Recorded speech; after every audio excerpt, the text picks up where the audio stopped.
Um, Okay. All right. even in person, he talks to us.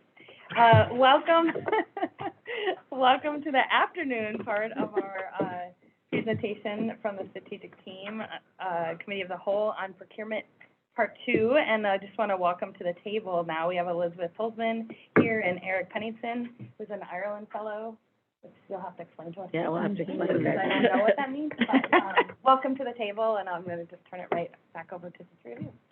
Well, thank you, Madam Chair and Commissioners and County Manager O'Connor. It's a pleasure to resume our afternoon workshop. It is a continuation from this morning where you heard from our CFO Kutza about our procurement work, as well as Director Becker and our procurement. We're here to continue on that conversation, but first I just wanted to kind of reiterate some messages that you heard from earlier this morning. First of all, it's CFO Kutza's second year here, and I remember this clearly because it was 2 years ago where she started a week before, right? There was a school strike that was happening, a pandemic that was happening, and just many things. So it's weird to have those memories from 2 years ago, as well. So, and I just really wanted to commend my colleague in this because when we partnered up in this work as sponsors, CFO Kutka said this is one of the most important things I want to accomplish is the work of procurement. So it's just been a really true pleasure to work in partnership with her in these last 2 years, and even in the midst of pandemic and years of racial reckoning, we've been able to see the progress that you've heard and seen this morning. I'm also pleased to introduce Eric Pennington.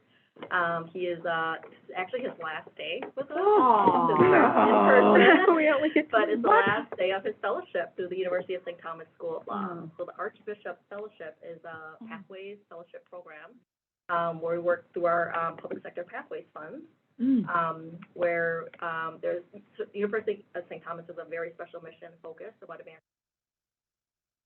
You bring attorneys in, not just in the traditional sense, but they're advancing outcomes and goals in our community with a social justice component. Eric has worked with us on the appropriate response work through our safety and justice and health and wellness work. He has worked with our admin code to clean that up, review it, and ensure what's a department, what's an office, what's a division, and you'll be seeing many ordinances coming up this year. And then he worked on this part of the project, the aspirational goals, which we'll be sharing just to show the impact of his fellowship. And we hope that there's opportunities to retain him here, but it's just been a really great experience for us. And I'm sorry that his first in-person day is his last day with us. And in the handoff of that, we have a new Ireland fellow just starting with the county as well. Yes, through HR. Correct. HR, And yes, first day correct. was yesterday. Oh, okay. And they're called Ireland, is it because of Archbishop Ireland from St. Thomas? Okay. Yeah, I thought it was that country. Thank you for explaining all that. Yeah, thank you. So, with that said, do we have the PowerPoint? Do we need to start the video? It's already started. It is? Okay. Did it.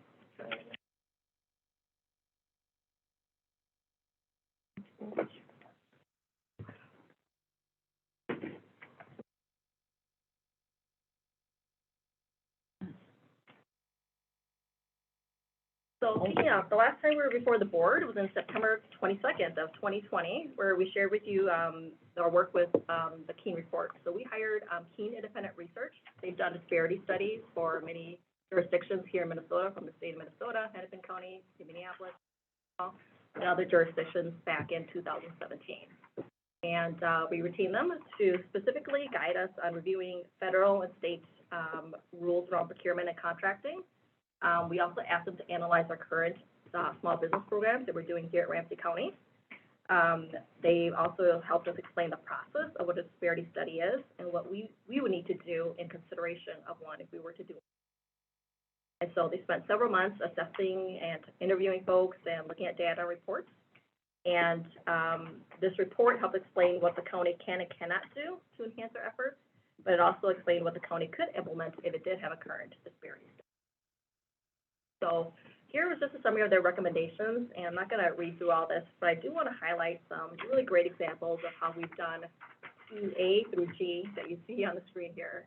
And it really shows some great progress that we did while, being in a pandemic and various balls we were juggling in the past couple of years here. So a couple of things, what we've done is, we've done some great work to partner with community partners and others to help increase our readiness for diverse firms for county contracts. Specifically, our EGCI PCAT teams, they work with the Neighborhood Development Center, Small Business Association, the Metropolitan Economic Development Association. You heard of our technical assistance RFP that we'll be releasing this morning as well to help in that aspect. In EGCI, we've secured software that would help us track our prime and subcontracts. You heard that earlier today through Commissioner McGuire of her example of how do you. So EGCI is leading that space through our various departments with that software. You've heard about what we're doing, or you'll be hearing more about our procurement modernization work, but the insurance requirements, background checks, we're exploring things in that space as well. You heard Director Becker talk about the CERT Connect, how internally what we're doing to help promote and share opportunities for content. I want to share a quick story. Racial Health Equity Administrator Prince Corbett shared in an email on Monday morning. It was one of my favorite emails. He said, Elizabeth, the cooperative agreement that we've changed from calling it a master contract, shared that process with Hennepin County, and now they're modeling it in their efforts, as well as the city of Minneapolis and the city of Brooklyn. Our cultural healing sessions that we did and efforts that we did to work with that, they're modeling it across the river as well. So in some ways, a lot of jurisdictions are looking at us and seeing how we've done things, and this really helps increase access to our small, minority-owned, women-owned businesses, because by getting on that cooperative agreement, we're able to share their names, their businesses, their contacts with our partners across the county. Here are the other recommendations that they had as well. And so, again, it's just really cool that we've really advanced. We have a long ways to go, but we've really come a long ways to recommendations. I want to, before I hand it over to talk about our procurement contracting spend, I want to just set the stage on a lot of things. You'll hear us talk a lot about CERT, right, which is our Central Certification Program, and that includes our work around our SBEs, our emerging small businesses, our minority-owned businesses, as well as our women-owned businesses. Please keep in mind that you have to look at the funding source. So like if it's a federal or state funding source, that allows us to look at other pathways as well. For example, federally, our DBE, managed businesses, things like around HUD, MnDOT, EPA are examples of that, where we can leverage that contracting stream. The state runs what's called a targeted group business, TGB, and that is for capital improvements, things that are over $100,000, but it allows us to leverage those streams. So even though we talk a lot about CERT, there are actually different pathways and opportunities as well, but a lot of it depends on the funding and also the amount of money as well. So I just wanted to set that stage because you'll hear that a lot, but because Ramsey County does not have a disparity study, when we're looking at locally contracted or local funds, we have to use race and gender neutral means at this point. I wanted to set that stage so that people understand that.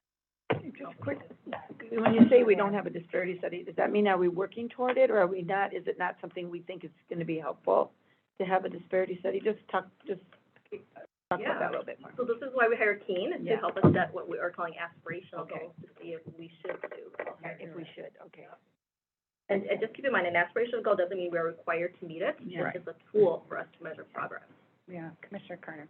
And that's entirely legal. You know, Correct. we sometimes fall into the trap of feeling as though because we don't have a disparity study, we cannot have any goals. And that is not true. So I'm so thankful for the research in that regard. You know, and even to the extent that I know there are certain areas where even set-asides can be conducted, you know, by state policy and federal policy. But we are not going there right now, you know, that we'll take that step as needed later, if needed later. But I'm so thankful for the clarity around what is and is not legal, where our own goals and efforts are concerned. Manager Connor. Thanks, Madam Chair. Commissioner McGuire. I just wanted to say, I wouldn't set it up, though, as it's either you're doing this work or so you need a disparity study. It could very well be a both and. There's a lot of steps that had not been taken here that were well within our control to take.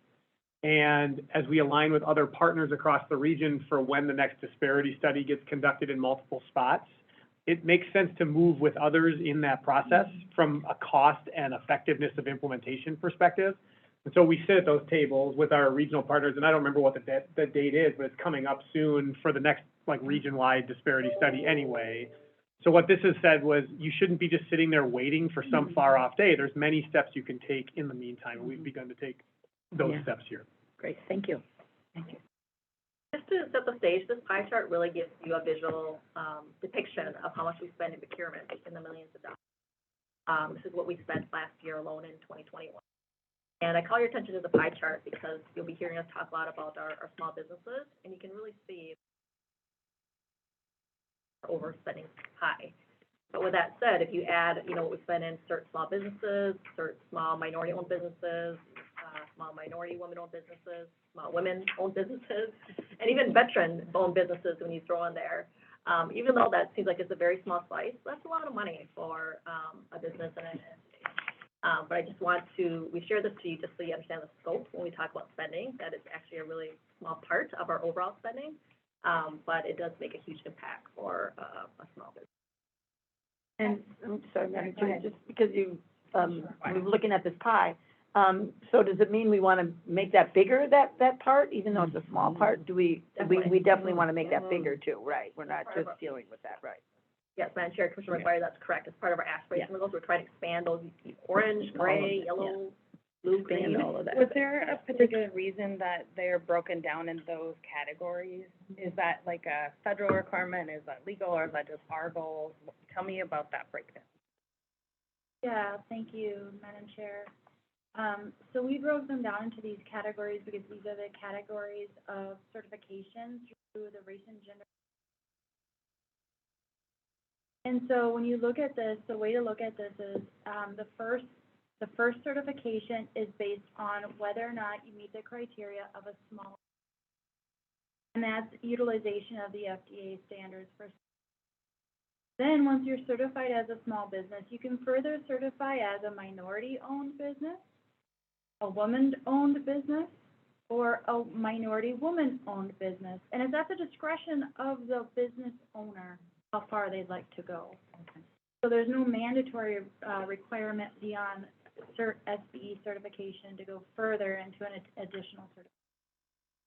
And the veteran-owned business is, we have utilized the state's program for veteran certification.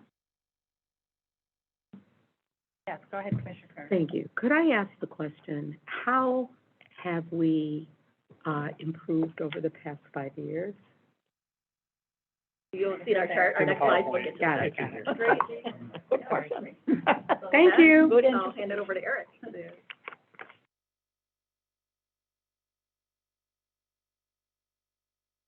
Madam Welcome, Chair, Eric. thank you. I'm Eric Pemston.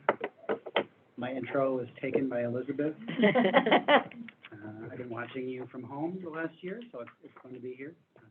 Thank you for your work. So I'm going to present to you the process that I used and the research that I did as I developed aspirational goals for the county. I think it's been really well. Foundation that was laid by Elizabeth about what that means and why we have that, rather than have requirements. So what you're looking at here is our historic spend as a proportion of procurement eligible dollars, broken down into 4 categories over the last 5 years. And you'll see in a later slide visualization that it has not been a steady increase. It has actually been up, down over the last few years in many of these measures. And our numbers lag behind, for example, Hennepin County, which is seeing a lot better spending in these categories. Below that is the aspirational goals that I developed, and I'll explain how I developed those in a moment. All the data was compiled from the open data portal.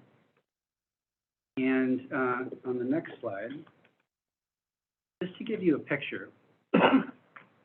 So on the last one, we see overall SBE. That actually is composed of the ones below it, so it includes those.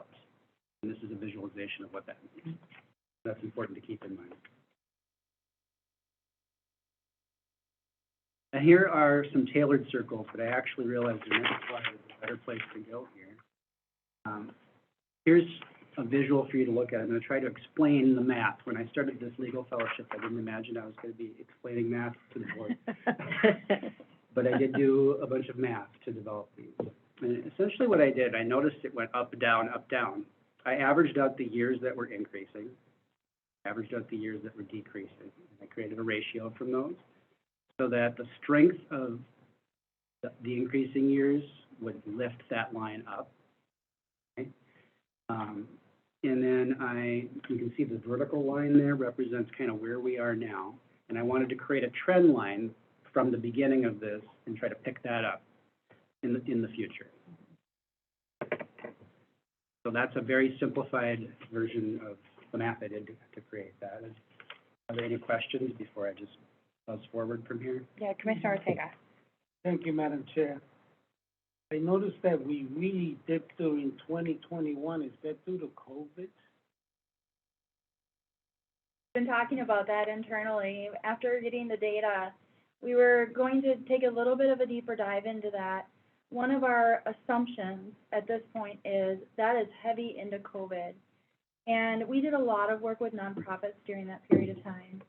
The other thing, if you think about it, during COVID, we continued to do regular procurements. However, there was a lot of procurement that was kind of halted if you think about construction. And construction is one of our highest, like, we have a lot of CERT SBEs that do construction, and this is based on actual spend, not contract exposure. So, didn't answer your question directly. I think we need to go back and assess the data a little bit more, but our initial assumption is COVID, not as much construction during this period of time. Yeah, Commissioner Ortega. Let me, since you're gonna do some homework, let me ask another question. So if we subtract out construction, like you said, one of the reasons could be COVID, we'll look into that. The other one is construction. That to me suggests it's a harder data, right? And we know construction, so the fact that construction was not in the mix, it sort of uncovers all the other areas. And my assumption then is that in all the other areas, we are very weak because construction was pushing our numbers up. Very good. Well, we do have some capital outlay. I don't know exactly how we define construction, but I did do a bunch of work that I haven't talked about yet, trying to find patterns that ultimately didn't make it into these goals. But there's a bunch of work without conclusions, some sort of sub-conclusions. And what I found is that we're not using a lot of CERT vendors that are available. That's one thing that I found. And there aren't that many vendors that we're using, so that if, for example, there's one big project one year, and the following year that project's not happening, it's going to have the total outlay. Okay, I get, excuse me, Victoria, I get what you're saying, but the premise is still that we're weak on the non-construction side regardless. I think we're weak on the construction side too, Commissioner. We're weak in the non, you're right. Yes, my point is, what are we doing in those areas? Because those are procurements that have to do with different types of commodities usually. And so, how are we moving forward on that side? If I say, bring me back data that has no construction in it, zero construction, and deal with those numbers.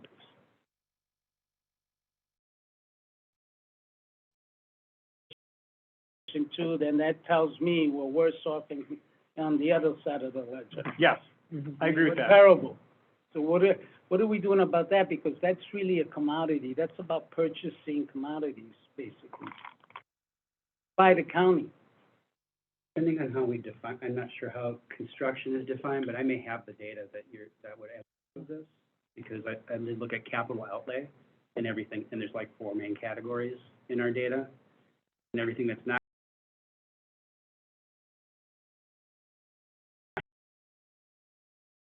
And but it exists. Eric, if I may, I'd like to add to Yeah. that, thank you, Yeah. Madam Chair and Commissioner Ortega. This is one of the things that we have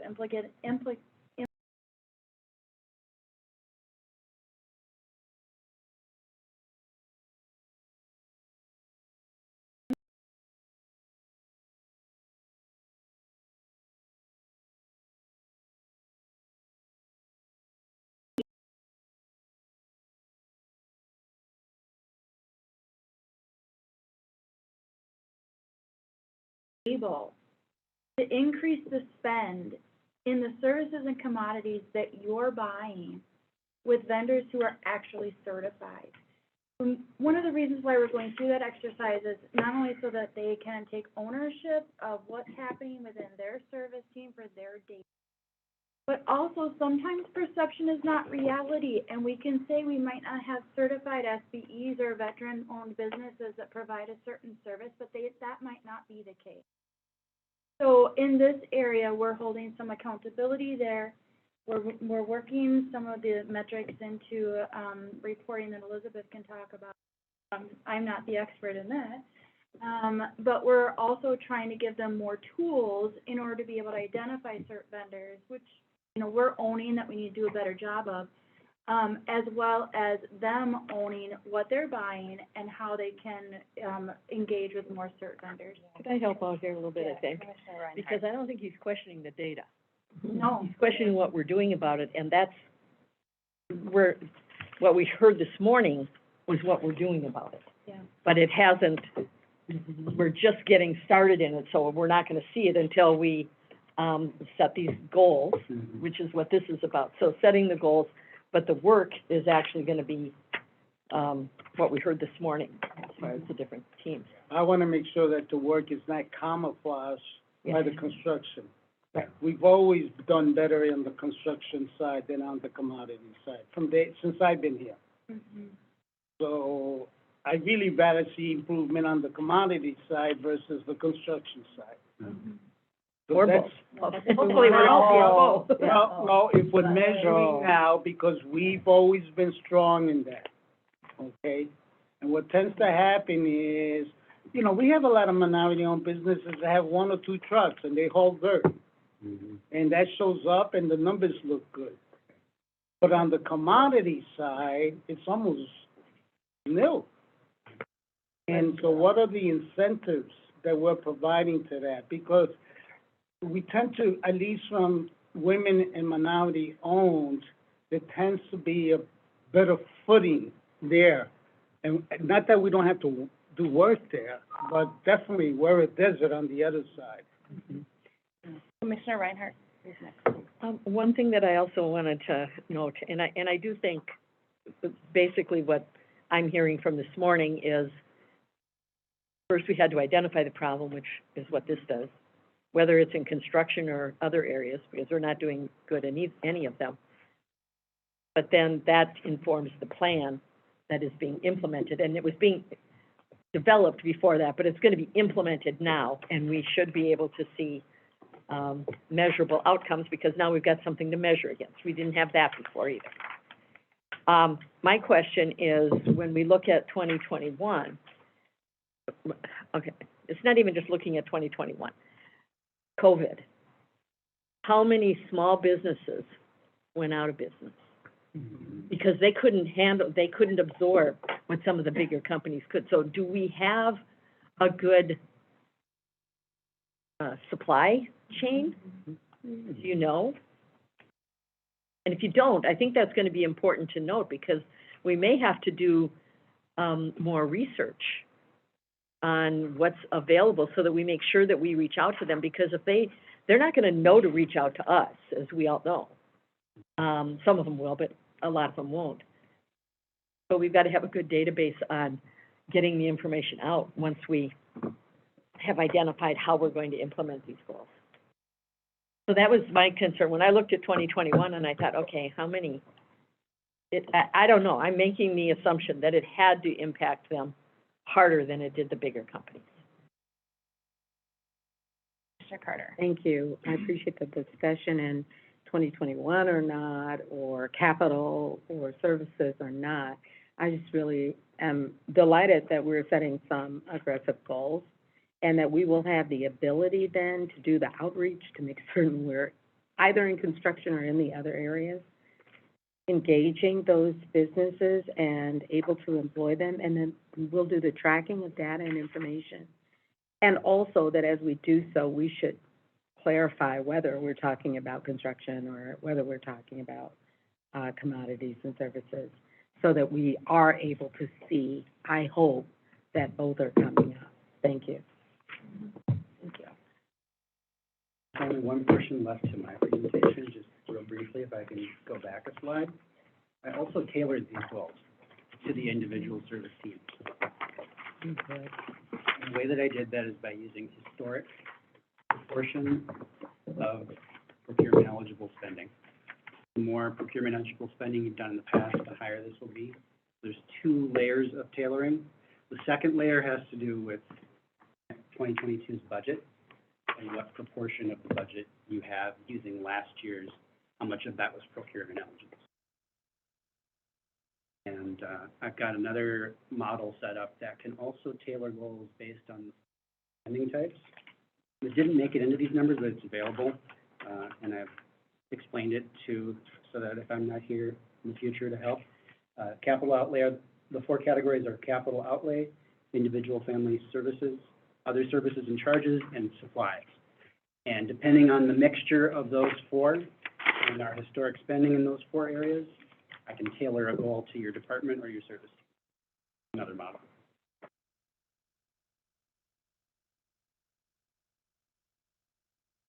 So, Madam Chair and Commissioners, so just to really summarize these goals and what we're done. And setting aspirational goals, again, it's a tool to measure progress. It's not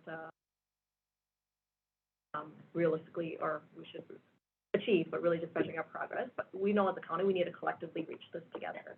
And this slide actually shows that our 5 service teams has an opportunity to play an equitable role. Like, we have very different sizes of service teams, but they make a huge impact in the categories that Eric just mentioned. And as Dana mentioned, what we're trying to do is work within our service teams to identify who are we contracting with, who are we procuring in those services, how can we diversify our spend, what are the tools we can use, you know, even beyond search and all these tools, from the state and the federal programs to other tools we're using, from best value to just different things that we're working with procurement, like a bunch of tools. Many of our departments and service teams didn't know about this. But then how we provide marketing, outreach, education to our community, and you heard about our technical assistance question about capacity, right? For all these smaller businesses, they don't have the capacity to do invoicing. They don't have the capacity to, you know, send staff out how to figure out a procurement process. So by working with a community partner to help small businesses, both, I know our community economic development department is working on this with their small business end, but also through our procurement work, through the RFP that Dana mentioned this morning, these are tools and resources for working with. If we can set the stage for measuring how we're doing towards aspirational goals, it'll bring this board, you know, in the future to decide whether we do a disparity study. Yes, Commissioner Reinhardt. Well, and on page 24, yeah, okay, there we are. Or no. Okay, on this one that says historical spend and aspirational goals, that one? Okay. I've got 22 and 24 on that one. I noticed that, I mean, we're more than, you know, doubling and sometimes tripling between 21 and 22. We are in March, almost April of 2022. So how are we going to kick this in the butt to reach those, even come close to those aspirational goals? Chair and Commissioners, so we track data, you know, quite every 2 weeks. Everything's on an open data portal. But very soon, you'll see as part of our performance measurement process, we're actually going to launch this as one of our strategic priority countywide metrics that we're going to, and when we present before you in September, each service team will be able to share any progress that they've made. How are we doing right now? I mean, because I know that we're kicking everything off here. And not that work hasn't been done, but we've got the folks in place at the county to get this done. I assume some things have started.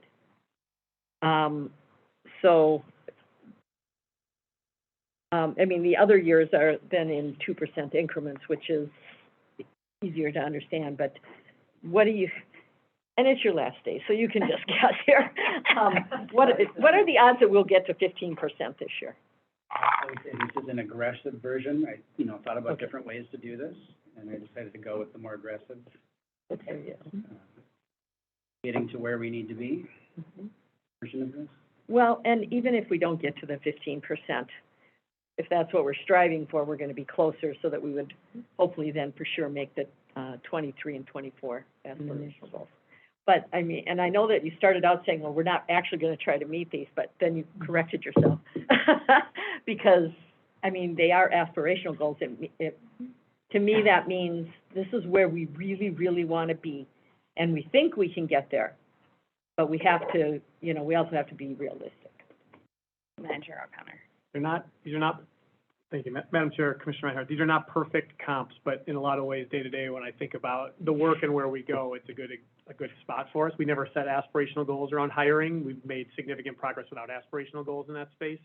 But if you look over the last 20 years, when we look at our workplace hiring statistics and see who works for the county, it's fundamentally changed, and it's aggressively changed since about 2016, and not just at like one level in particular in the organization. We measure it across managerial levels, we look at it across departments, service teams, and the whole thing. And Commissioner Ortega's earlier comment brought me here too, because it's like, for a while, health and wellness, parts of that department or service team carried other parts of the organization who were making no progress, right? So your point is well taken on the construction piece here. Did that mean health and wellness didn't have more work to do? No, but it meant don't let them cover for all these other spots. I think you're starting to see some similar stuff here. I think we should question why in the same period of time, we have not seen similar incremental progress occur in these spaces. And this morning, through the presentation where you're hearing the structure was lacking, the direction and strategy at times has lacked, it leads to what we've seen in numbers. And so what we've seen historically, I would just, at a real off-the-cuff number share, is in years where we have big construction spends in some areas that are more amenable to executing contracts that can have subcontractors or small minority-owned businesses. The years we're doing Rice Creek Commons, you see our numbers will go up by a larger number, and then you lose the big project and they start to come down. I think what you're gonna start to see is, I mean, the goal really is probably, like, I would love to see how close we can get this year and do not want to see this year's goals. Because I want to challenge the idea that we need to challenge our own presumptions that we can't do it. We executed 1,000 contracts last year. So, hey, we got 1,000 more opportunities this year, and everyone's an opportunity. But what we really want to be able to do is look next year and say, we stop this trend of up and downs. We actually start to see a trajectory that makes sense, and then you keep going further along the way. And I will be a little more bullish than the team. I appreciate them giving me some flexibility on this one. But like, I do think this county is going to need to do the disparity study when the rest of the region does it next time. I'll be on the record to say that right now, because it opens up additional tools. I also believe it wouldn't have the same value if we didn't take these steps up front to like really crank the screws across the org where we need to as we go. So I appreciate you all letting me jump in on that part. But HR talent attraction to this organization often gives me a good model of how we need to think about this work from a year-over-year, never compromised perspective. So now I ask CFO Kutza to come up to continue on our work on procurement modernization. Thanks, Eric. Are we gonna see you again? But good luck to you. Thank you. Good, thank you. Thanks for your work. You can stay too. Good luck. Thank you.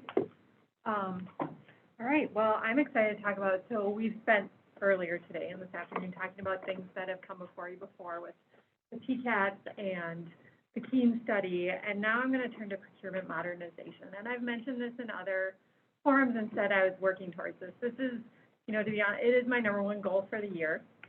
I write my goals for Ryan down for County Manager O'Connor down on paper and say, like, this is what I want to do. This is a very important space for so many reasons, right? It's for our community, to build wealth, to do better for the staff, for all people involved in it.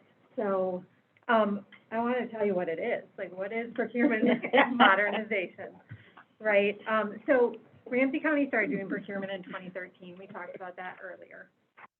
And we are a different organization than we were in 2013, right? From my limited experience here, but also my understanding of the history of Ramsey County, we've really focused in on our strategic priorities, where we're going as a more mature organization with really thinking about racial equity, community engagement, residents first, really where we want to be as an organization. And it's time for procurement to also mature and follow with that, align with the strategic priorities. So, as you saw, we spent $292 million in 2021. That is a huge opportunity to build wealth in our community and to do better. So when I say procurement modernization, this is really looking at how we do process improvement from start to finish. So everything is on the table. From the moment we say, I need to buy something, whether that's a good or a service, to looking at the steps I have to go through from identifying I need to buy something, to executing contract, and then continuing on beyond that to contract administration, technical assistance, and vendor support, kind of what Commissioner McDonough talked about this morning. How do we then support that work? We've done that through CARES. We had a natural experiment with CARES of doing a more simplified procurement, and then the operational support services, or what we had called the back office, helping our partners in the community do things like submit an invoice and do the reporting that we need. And then the other piece of it, so when you look at that whole process, you have to create clear definitions, clarity and transparency and guidance for staff and community, not just our own internal staff. I think of our staff as community, but also like we need to know what to do, and then we need community to understand what to do to respond as well. That will help us achieve our aspirational goals, right? If it's simpler and more efficient. Tools that support that process, a process that is simple and flexible. These are things we need to create. And I'm sitting here presenting this today, but this really is a collaboration. The county attorney's office, the finance staff, both in procurement, risk management, the compliance team under the compliance and ethics, chief compliance and ethics officer, Pesic, she's been involved, information services, and others. We're all at this table trying to move this forward.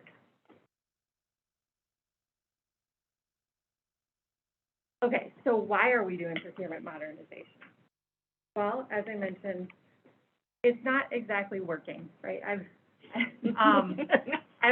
would say, Being kind. of all things people like to talk to me about, and I'm sure they like to talk to you all about it too, it's some challenges in procurement. So, you know, large manuals, complicated processes, demand star, I'd be remiss if I didn't mention it. I know Dana mentioned it earlier.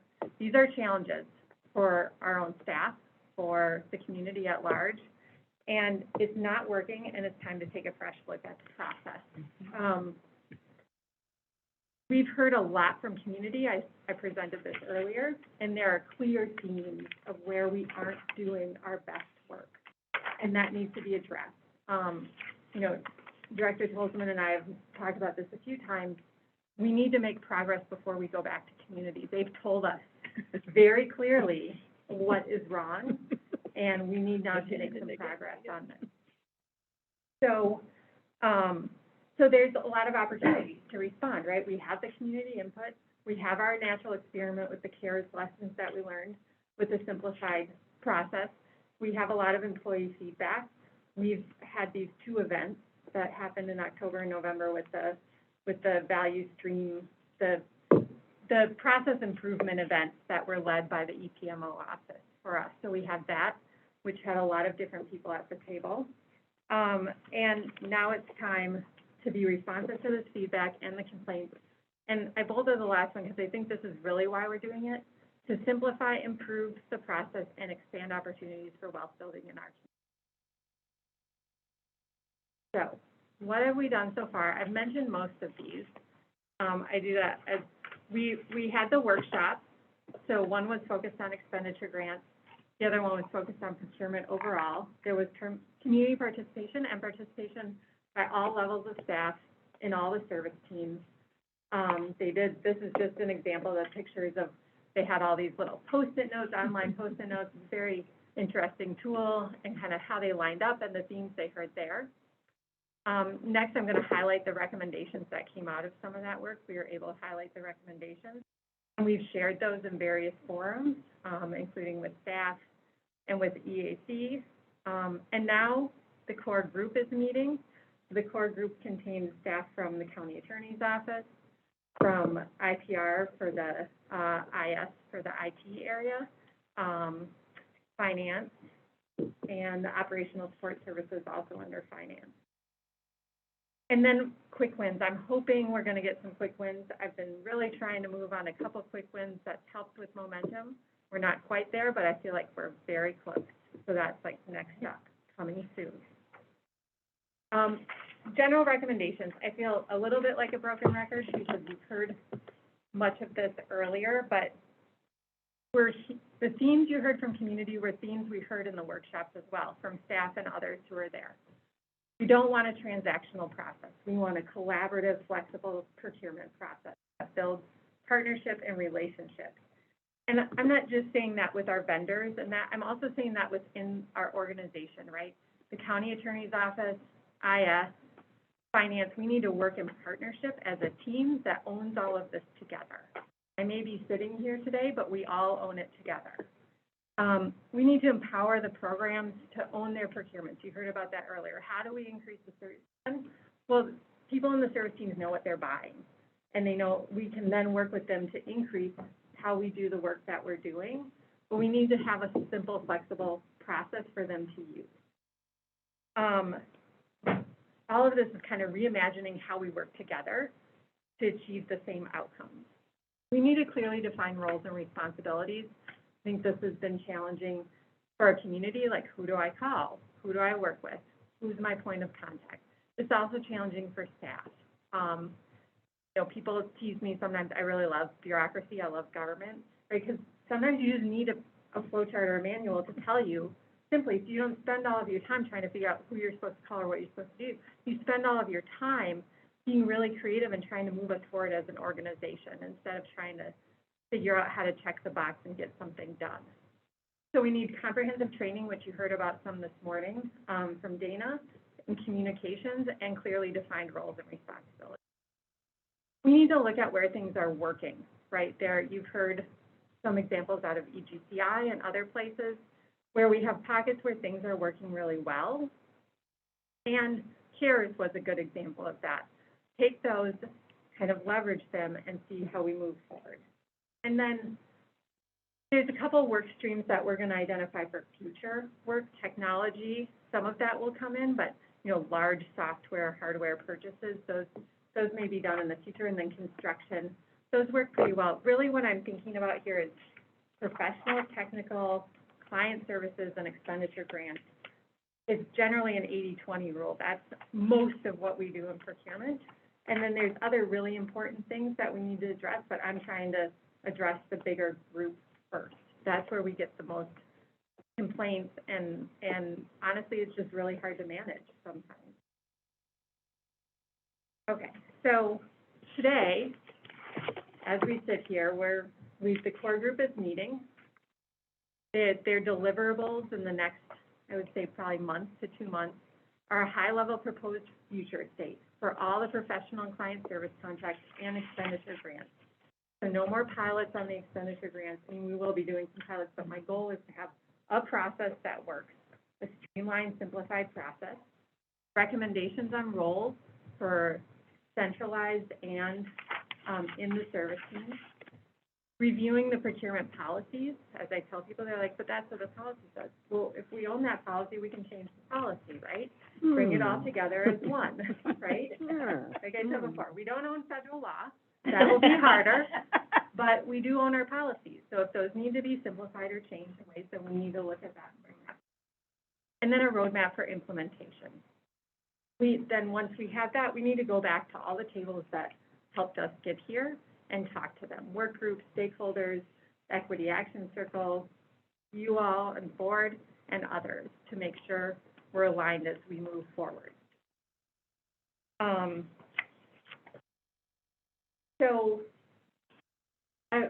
Before I kind of move to this slide, which is our last slide, you know, we're probably not going to get everything right the first time, right? But I want to be bold, and I want to move forward with something that's different and more flexible and simplified.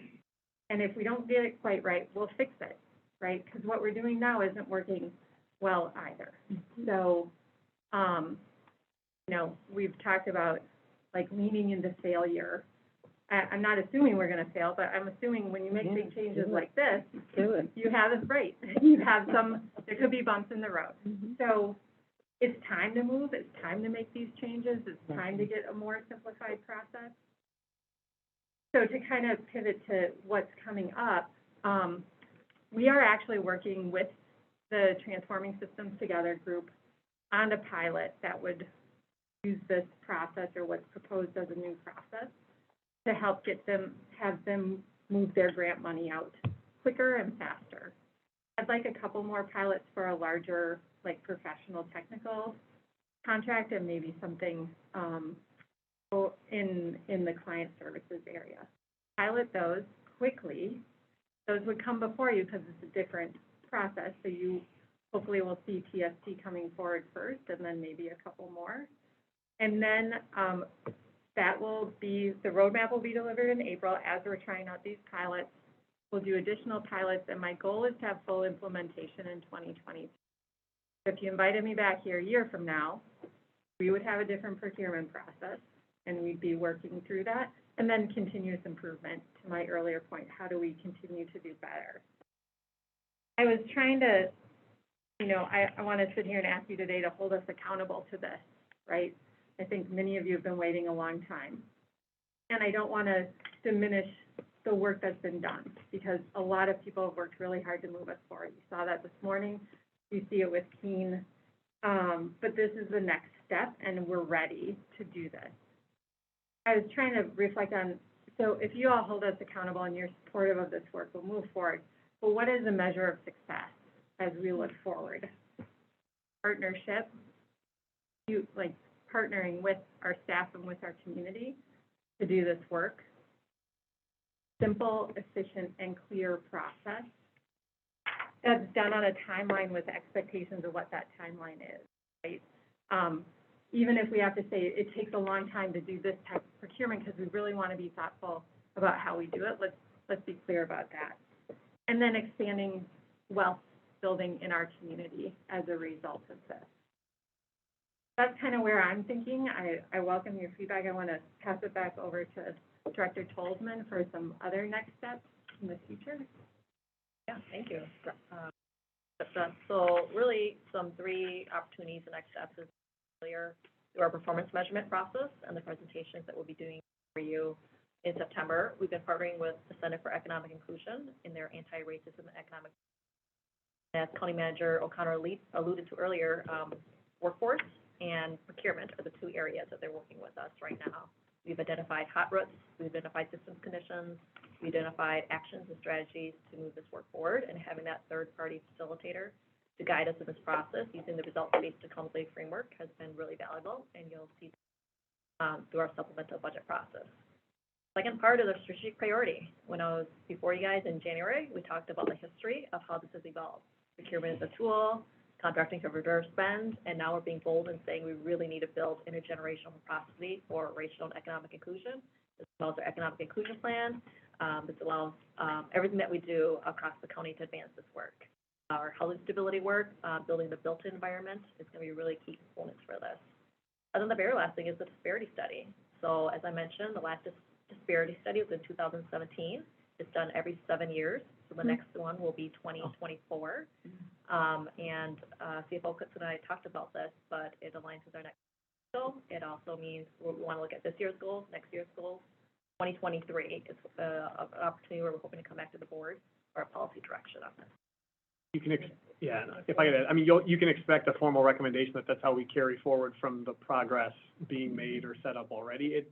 Having sat in the room talking about the value of that study and where our county is at now, I heartily would support the idea that it provides you with additional tools to be able to do your work and to, in areas where you're even trying really hard, but the law can otherwise get in your way, it gives you other frameworks of tools that are thoughtful. I wanted to just briefly answer Commissioner Reinhardt's question too, from earlier during the presentation. And we'll think of a way to be sharing the updated data with you that comes out every few weeks. It was not hard for me to pull this while sitting here to answer your question on what's our current progress for the year compared to our chart. And I didn't come in with it, so it does get to the idea that this data is out there on our portal. So right now, if you took our women, minority businesses, women businesses, and minority businesses, you look at last year, that was 3.36% of our spend, 3.4%. We are up 1.7% right now as a share of our spend for this year. So it's 5.1 as opposed to 3.4 last year. If you look at our overall SBE spend of all small businesses, now you're including white-owned small businesses as well, our overall share of small business enterprise is not up right now. It's almost exactly the same. Who we're contracting with has shifted within that, at least in the first part of this year, right? So we have goals to both grow small business spend and also be thoughtful about who that growth happens. I would tell you right now, the growth year over year, I'm not seeing at this point in the year. It's also not construction season yet. Yeah. So there's that part of it, but we're seeing a change in who works with us. And so I just wanted to follow up a little bit. We could figure out, I mean, it's a great chart. It's very easy to look at, and it's every 2 weeks it auto uploads, so. Okay, thank you. Thank you. Commissioner Carter, I saw your hand Thank up. you. I just wanted to respond, Alex, thank you so much for the focus and the team work that you've been a part of here, since your very first day. It has shown results. I wanted also to say, please fail forward. Absolutely. As you're trying to reach aspirational goals, it is hopeful to try your very, very best and to be encouraged when they are not met, to try harder, and to try different and new things. So please do continue to fail forward. And lastly, Elizabeth, thank you. Thanks to all who were in the room. I, see Ling and Dana right up front there. And the work that you all have been doing as a team is incredible, as we've said already. I also wanted to just comment, Elizabeth, you mentioned the last study in 2017. And I just wanted to make sure to note that we were not a part of that study, that our opportunity is to be a part of the upcoming study, which will provide, if in fact we get there, maybe we'll bust the goals all the heck, not even have to go there. But, I would suggest that we continue to consider being a part of it, goals almost reached or even met, because it will give us those tools, as the county manager stated, but also those specific recommendations. We did our last disparity study in Ramsey County, I think, in 1999. And as we were moving forward to try to get to those specific recommendations, things changed. And we had not done a new disparity study, and so felt inhibited from moving forward on those specific recommendations that were made at that time. It's good to go back and see where you've been, so that as you move forward, what steps can help to ensure that you can get the beyond. We're moving beyond at this point. Continuing to do the work is important. Really understanding and digging deep to implement those recommendations is important too. And I'm sitting here now, I won't be here then. So I have to make sure I say it now. Okay. We'll bring you back. You can come to the workshop. Okay. Commissioner McGuire. Thank you, Madam Chair. I am so excited about this. Thank you so much. When I see the minds in this room with Dana, Jennifer, Ling, Elizabeth, and you, Alex, and I know the teams that surround you and everyone that's doing this work, I'm not surprised that you come with these amazing goals and this amazing focus and perspective. I just have a couple of questions, and it's mainly a curiosity. Like I'm so supportive of this work and failing forward and putting it out there. How do we talk about, bringing something out to the community that they're really ready for? And like, you're right, we can't go back to them without something that's going to be better. And we hope this will be better, but it may not be better. It may still need tweaking. So how do we keep the community with us? Because some of them are really frustrated right now. So I'm just curious, and I know you know this, but I'm just curious how we continue to bring community along in all of this. And I agree that we should try these things and hope they work, but it may not work, and then we want to try it again. And I don't want to lose too many of the community members. Just help me with that. Madam Chair, Commissioner, thank you for the question. I think it's a really good question, but I also think this county, I think about like the Equity Action Circle and our Policy and Practices group where we're building relationships there, and they've seen much of this. I hope some of them are watching today or will watch it when they have time. They're a group of people who's helping us figure this out and helping us move forward. You know, we're bringing community to the table, and I hope that there's some shared ownership where we misstep, that we all are sharing in that to come back to, I have a hard time believing we won't have progress, right? There will be things that are much better, and those we'll celebrate, and where we miss, hopefully community will be there with us to say, hey, you missed in this space, we all own it, and we're gonna move it and try and fix it. I also think, I mentioned this earlier, a couple quick wins are gonna be really important for us to continue to with our own staff and with the community. You know, this was a big day. We've been thinking about how we come forward today with the whole day to talk about this. And now I think we need to also go back. I want to go back to the PCATs. I want to go back to EAC. I want to go back to some of those work groups and say, okay, we have, you know, board support. I'm hearing board support. Now it's time to move. And here are a couple of quick wins. And here's, you tell us, like, what are the things that are really today a huge pain point for you to see if we can move. So continual engagement. I don't know. Yeah, no, that's brilliant. Thank you. I just was, how I can help frame that too out in the community. If I have one more question, Madam Chair, because when I talk about this and I get excited about it as well in the community, and someone says, don't you have to award to the lowest bidder?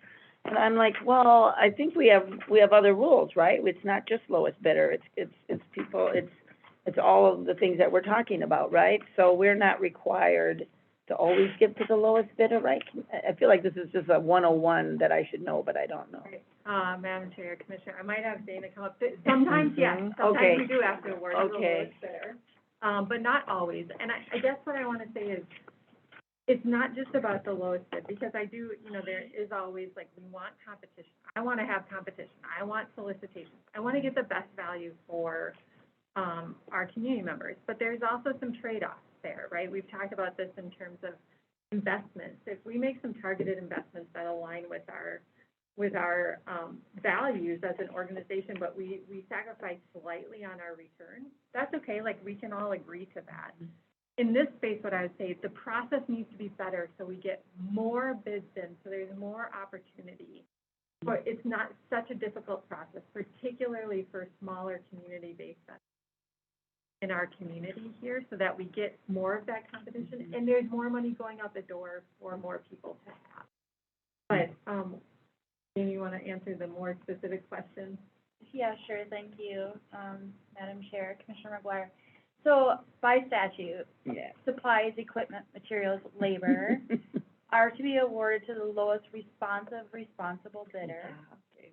And construction is included with that as well. For professional IT, client services agreements, are awarded based on evaluation criteria. Now, the caveat to that is something we've been wanting to do for a while, and I'm hoping we're gonna get there this year, and that's best value for construction. Been trained by Hennepin County, and now we need to get our team together. We have a meeting coming up soon. And best value is not easy, but it's an RFP process for construction. So we have to ensure that we've got a legal basis for it, and we're setting it up the way we're supposed to, so that it's not contested. But at some point, we should be able to do an RFP process for vendor selection for construction. I love it. And Madam Chair, sorry, I have one more question. Only because, I just came back from NACO, as many of us did. I was lucky, or it was scary, to be a part of a briefing about, you know, people that are investing, and I just determined that I was gonna ask it at every meeting that might be relevant. And it's probably not this one, it's more about investments, but how we are awarding contracts to people and where, and who owns those, like, who owns those businesses? Who owns those, who are we, spending money with? And, you know, we don't want it to be certain entities. There's certain countries that are buying up lots of equity in this country, and I think we want to be careful about that. So just, if that question doesn't fit in this part, but it will fit in investments, but with procurement, like, who we do business with, that, it might not be relevant at this point, but I just want to make sure we're asking those questions. Who are we giving money to? Here, Commissioner McGuire, I think that's a good question that I need to contemplate that a little bit. Yeah. Yeah, I don't think I can answer that today, but I'm gonna think about it and I'll get back to you. Thank you. It's just contracts, big, huge contracts sometimes go to people that we may not want to be investing in. Thank you. Thank you. Commissioner Reinhardt and then Commissioner Ortega. Well, it's interesting because actually one of the things I wanted to first talk about here, and then I do have a question on how we can proceed, but, was the fact that it's been more than 20 years. Because I'm in my 26th year here. And I remember, coming in, and it was Commissioner Ortega who brought this forward, and I listened, but I think it was pretty much a deaf ear for everyone else. I'll be honest with you, it was awful. Yeah. It was awful, and that was at the policy level. You know, it should just happen organically. Really? That's what you think is gonna happen? And I know this is in a workshop setting, but I just have to tell you that,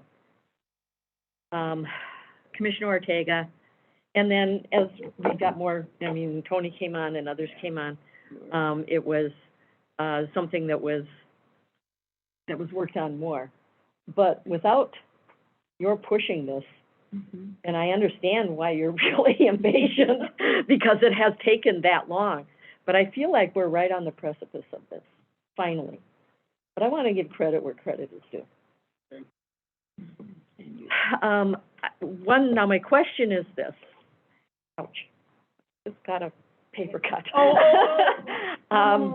Okay. When, I remember from, and I did work at the Met Council, prior to coming here, well, prior to, being elected.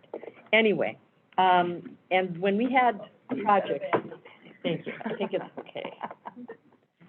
If I need it, I will take it. Like Mary Poppins. Yeah. Boy, talk about service. Want a napkin instead? I mean, there may be a napkin in there. I think it's okay, actually. Yeah. Yeah, me, with a Band-Aid, Yeah, I love so I it. think I will take one of these. Okay. So you've only got one left, so. So anyhow, okay, so the construction projects that we had for big things at Met Council. They were able to put in, requirements for small businesses. And, especially on the big projects, even after I became a commissioner and they were doing it, and they had requirements as far as the percentage. And actually, I remember from when I was working at the Met Council, that they had discussions about it then, what's legal, what isn't. But I do know that they had that. Can we put something like that in our contracts? And that's where the responsible bidder, because if you have it in the contract or in the RFP that you must have a certain percentage or whatever, and that really does work with construction projects. When you're buying paper, that probably isn't gonna work so great. But can we do that? And are we doing it? We are. In construction or in others? Yeah, Madam Chair and Commissioner Reinhardt. We currently, for all construction, including design build, we already put goals for CERT SBE in all the solicitations and contracts. We also must be in compliance when there's federal money, that we use our DBE goals.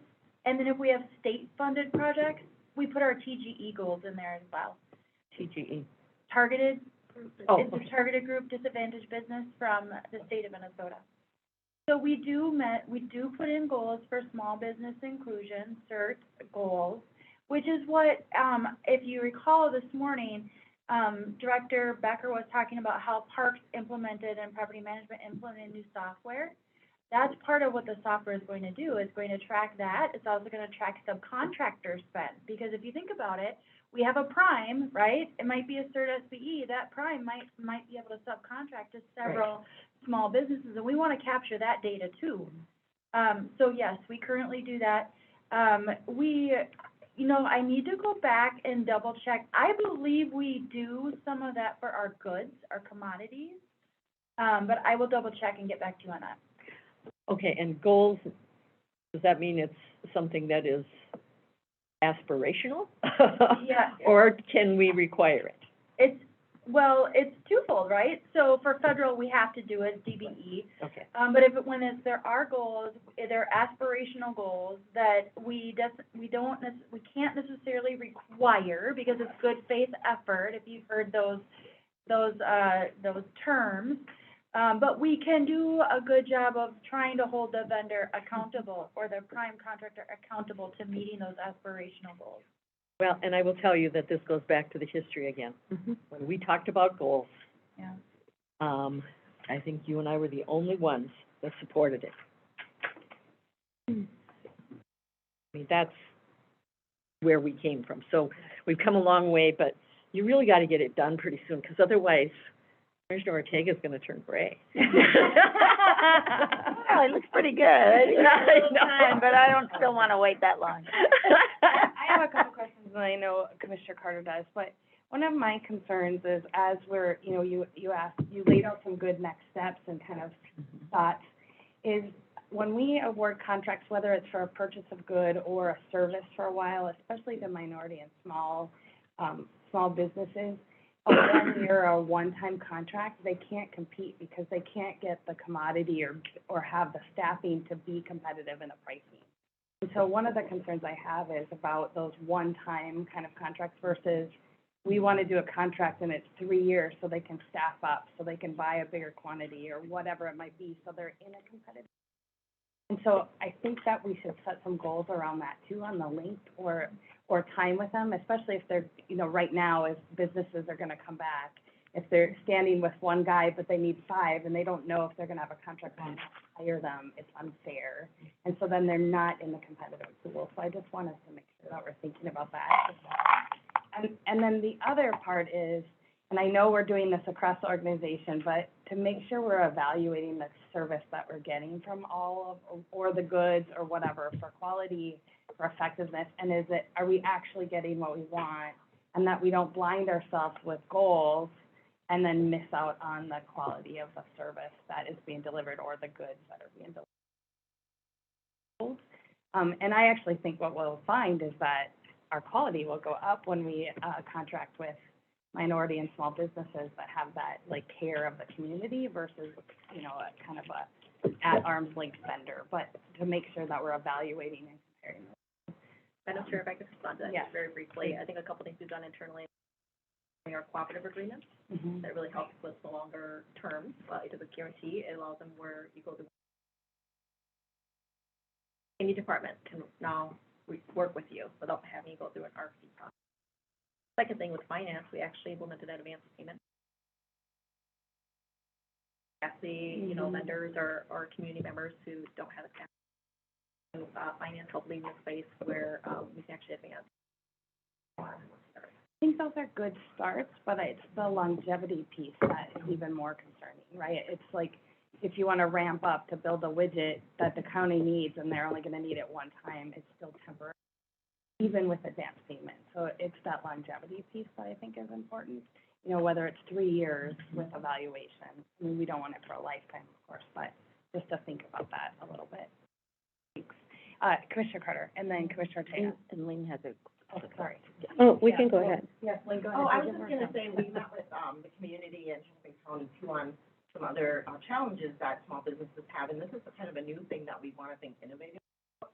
But with the rising cost of supplies, they're kind of losing their profit margin as the projects move on, and so there's talk about innovative sort of gap funds to sort of support first-time contracting businesses. So there's a lot of innovative ways to ensure that, you just bring someone on and we didn't do more harm than good by them taking this contract with the county and now they go out of business, So it's just another thing to be thinking about because of the changing, market of supplies and goods right now in particular, but at all times. I mean, small businesses do not have that extra, you know, on some contracts, a lot of larger businesses might lose some money or barely break even, and they can do that in the whole scheme of staying, keeping workers in place, right? All kinds of reasons that are good for their business model, but small businesses don't have that, you know, extra nimbleness to survive, so.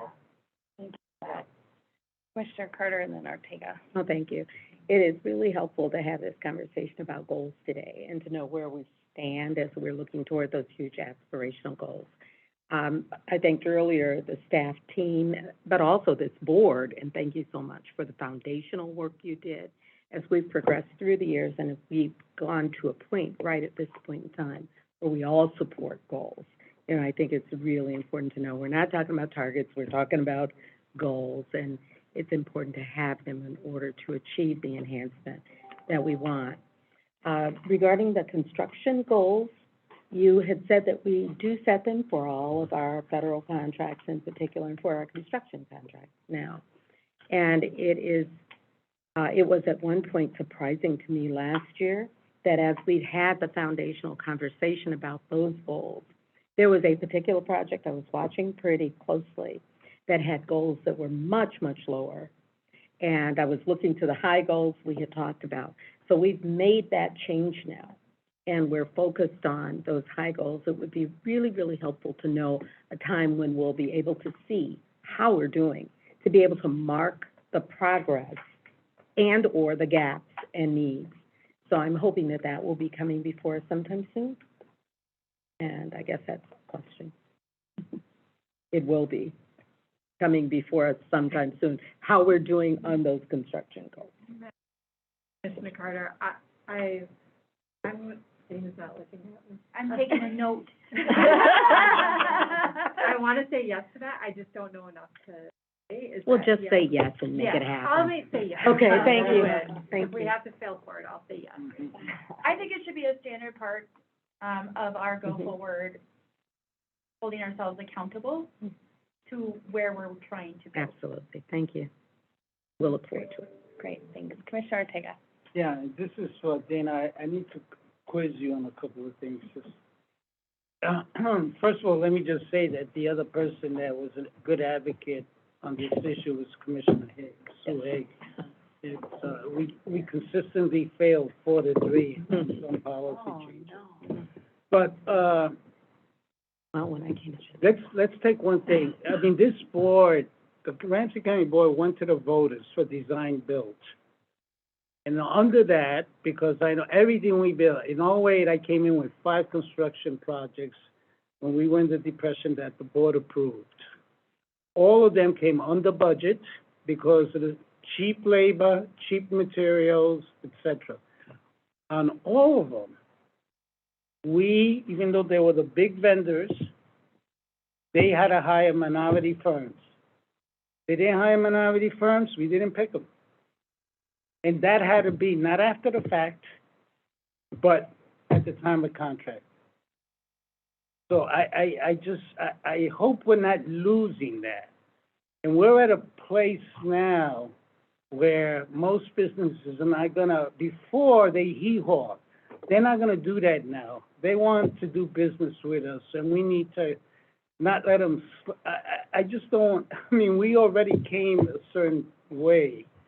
And I don't know what's illegal about that, because we never been in any way. The jail was built under that thing, the Keller Golf Course, our mental health center on University, all of those projects were built under the same, and our numbers shot up across the board, and that was the requirement, end of story. The other piece is when, you know, and I know that you came from the legislature and the state law, that's why we got the exception, right, of design build. But let me tell you what this board did when I first came on. So Mary Jo's company would come in at low bid and beat everybody else up. For the next year, every board meeting, we had a change order by Mary Jo. At the end of the day, you go through all the change orders, and that project was over budget. So I know what's legal and what's not, but that shouldn't be the main ingredient in the soup here. I mean, we have to do things legally, but we gotta look at ways on how we get around some of that stuff. Because you could play games with all of this stuff. I just wanted to bring that out because we were getting companies, and that's really the best way to go, is that when people know if we're gonna do business in Ramsey County, we gotta play by their rules. We're not gonna make waves about it. Yep. Yeah, good.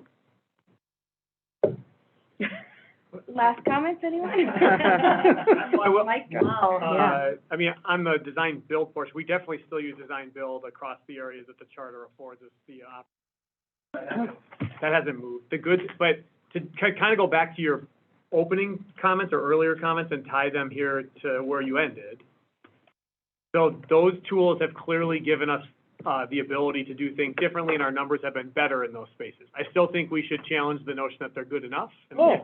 Yeah, And understand, totally. yeah. Right. But in the other areas where we're either more constrained by law or our own thinking, how do we begin to realize, like, we have to bring other tools to bear? These things will not just move on their own. I totally agree. And so I just want to acknowledge, you're totally right that we need to keep using the tools available to us where we have seen progress. We need to bring these other tools to bear now in these other spaces. I'm just reacting to the fact that I don't want to come up with new tools to sort of to address low bid. Right. Right. That's now we're expending a lot. We put it could be a very, aspirational goal, but why? That energy should go to another place rather to that, because we're already, we're good there. We have enough tools to push that. On that point, Yes. but also the responsive and responsible piece of it, does allow us to assess our experience and to use that as a part of the determination as well. I just want all our energy to go to the right place rather than being diffused in any way.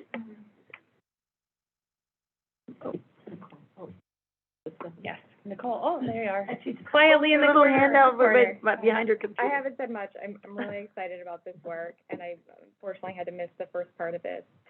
I guess my one question is, and maybe you addressed it, and if so, just tell me to go back and rewatch. The nonprofit piece, because that's also a substantial chunk of money, and I know something that has come up on many of the nonprofit boards that we serve on is just diversity on our board leadership, and is that something we look at all, or something we consider? And I think it comes to as well, there's lots of different ways that nonprofits are ranked, in national versus local, ways where it's supporting, there are nonprofits here working in the county that are very, very local within the county versus ones that are huge national organizations. And they're all just sort of lumped together, and that's a substantial chunk of money as well. And is there anything going on with how we look at nonprofits? Madam Chair, Commissioner Fretham, it's a good question, and it matters. So this year, 23% of our spend so far, when you look at the open data portal, had gone to nonprofits. It was 14%, I think, is where we ended last year. And as the CARES money has flowed through, and think about our homeless provider stuff, there's a lot of money through to nonprofits. They do not count as a part of the CERT small business type programs, but that doesn't mean you shouldn't be thinking about it. So I think it's important that we actually walk and chew gum at the same time. The question's slightly different, probably. It's about, who works for the nonprofit, who leads the nonprofit, what is the connection to the community, and I think health and wellness could be a good part of that conversation. Their PCAT has taken this on as like a topic that deeply matters in that space. And so it's a very much related, there's cross-pollination all over. The counting is gonna look a little different in the end, but I appreciate that our numbers pull out nonprofit spend, so we can then drill into that category separate. For a long time, we just kind of talked about them together, and that's not a good approach either. That's a good point, but maybe I'm taking it, I don't know if you meant what I'm thinking about, but you had me thinking. So how does our policy, so let me give you an example. A couple of years ago, we gave Catholic Charities a lot of money to build higher ground. Mhm. Do we have any sense of who they contracted to build that? Probably not, would be my short answer, Commissioner. So on one hand, or even Regis Hospital. I was on the board at the time when we were building the mental health center, and I remember bringing that up, and now they acquiesced to some of my requests, but in terms of the all of what they do, because that's still our property, number one, they got a good deal on the lease. So let's just take Catholic Charities and higher ground. So in the future, how does our policy impact that? Because if we're giving millions of dollars away to these nonprofits, and they turn around and don't hire women businesses and don't hire people of color, then we're missing a piece of this. I'm not on the fly, I mean, I didn't anticipate this question, Commissioner, so I'm gonna do my best on the fly. There's a couple of ways I would think about it. On the bell, Nicole started this. Okay.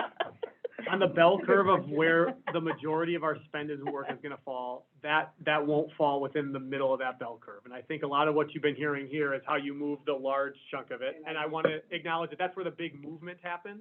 That does not alleviate that, couple $1 million that went to Catholic Charities as a part of the development of higher ground, and how that aggregates to all those other funding sources. Like, how did they spend the $50 million in a contractual way?